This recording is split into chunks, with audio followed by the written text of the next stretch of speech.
Okay, let's unpack this. We're doing a deep dive today into cholesterol testing. We're using a guide from Blood Test UK as our sort of map here. And the mission really is to give you a quick way to understand why checking your heart health matters, especially maybe if you're in, say, the Broadstairs area we'll touch on. Because the thing is, high cholesterol, it's invisible most of the time, no symptoms. So getting tested regularly is just key to finding risks early. It really puts you in the driver's seat for your health. Yeah, exactly. And the test itself, it sounds complicated, but it's usually just a simple blood draw. They call it the lipid panel. It checks four main things. You've got your total cholesterol, right? Your LDL, which people often call the bad fat, the one that can clog things up. Then there's HDL, that's the good fat that helps clear things out. And also triglycerides, which are other fats floating around. So it's more than just one number then? Oh, definitely. The power is in knowing all those numbers, getting the full picture. Because say your LDL is a bit high, knowing that means your doctor or healthcare provider can help you figure out what to do. Like maybe changing your diet? Yeah. Less fatty food? Exactly. Less saturated fat, perhaps, or maybe need to move a bit more, get more exercise. It lets you make informed choices. Okay, that makes sense. So how often should you actually get checked? That seems like the big question.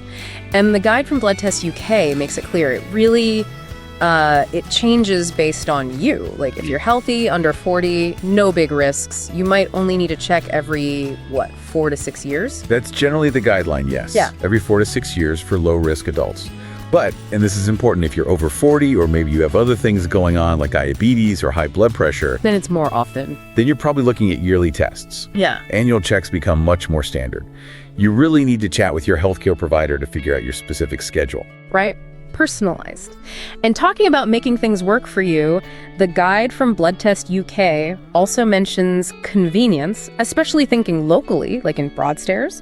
Obviously, you can go through GP surgery. That's the standard route. Yeah. But they also highlight these mobile testing services, which sounds interesting. Yeah, they're becoming more common. They can actually come to your home or even your workplace. Wow. Okay. That makes it much easier for people with busy schedules. It definitely removes a barrier.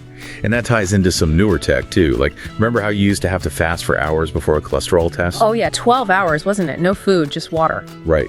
Well, now non-fasting tests are becoming much more accepted.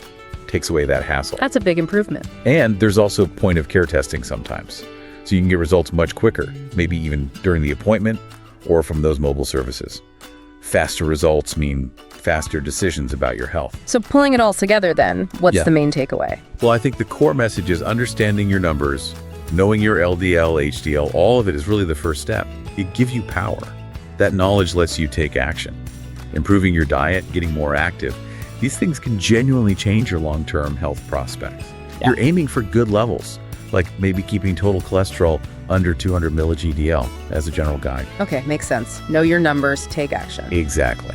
And maybe one last thing to think about, something the source has touched on. Things like, being under a lot of stress or even starting certain new medications. Apparently, they can temporarily affect your results. Oh, really? Stress can change your cholesterol levels? Temporarily, it seems so. Which kind of raises an interesting question, doesn't it? Beyond just diet and exercise, how much should we think about, say, our stress levels or when we schedule our tests to make sure we're getting a true baseline reading, not just a snapshot influenced by temporary stress? That's definitely food for thought. Something to consider for your next checkup. And remember, you can check out the full guide from Blood Test UK for more details on getting ready for your test.